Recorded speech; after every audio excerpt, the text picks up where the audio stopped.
அதாவது அழகிரி நம்மளுடைய தென்மண்டல அமைப்பாளர் அழகிரி அவர்களுடைய உடற்தொழில் மந்திரியா இருக்கிறதுனால விவசாயிகள் அதிகமா உள்ள 90% மேல விவசாயம் தான். விவசாயத்தை நம்பிதான் அந்த மக்கள் இருக்காங்க.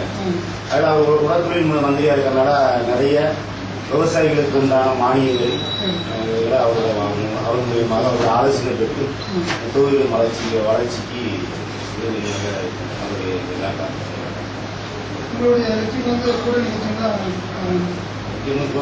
கூட்டணி தான் மெயின் காரணம். மத்திய மாநில அரசுடைய நல திட்டங்கள்.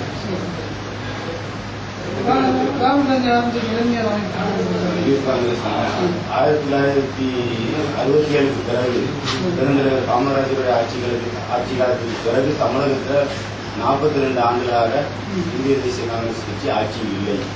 இருந்த போதிலும் அந்த கட்சிக்கு மிகப்பெரிய பக்கபலமாக இன்று வரை தொண்டர்கள் இருக்கிறார்கள்.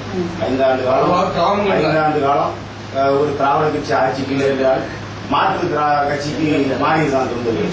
ஆனால் 42 ஆண்டுகளாக ஆட்சியில் இல்லாதவர்கள் தொடர்ந்து இந்திய தேசிய காங்கிரஸ் கட்சி தொண்டர்கள் இருக்கிறார்கள்.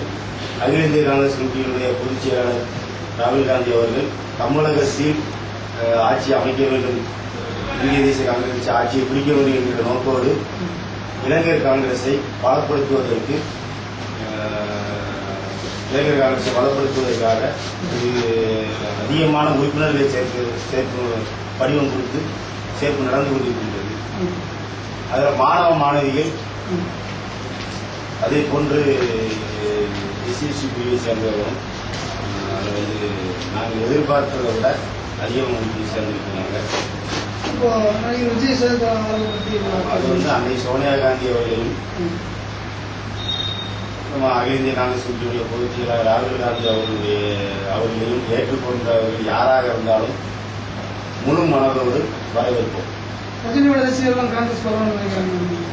யாருனாலும் ஏற்றுக்கணும். அன்னை சோனியா காந்தி அவர்களின் தலைமையும் ராகுல் காந்தியை ஏற்றுக்கொள்வதில்லை முழு மனதோடு வரவேற்போம்.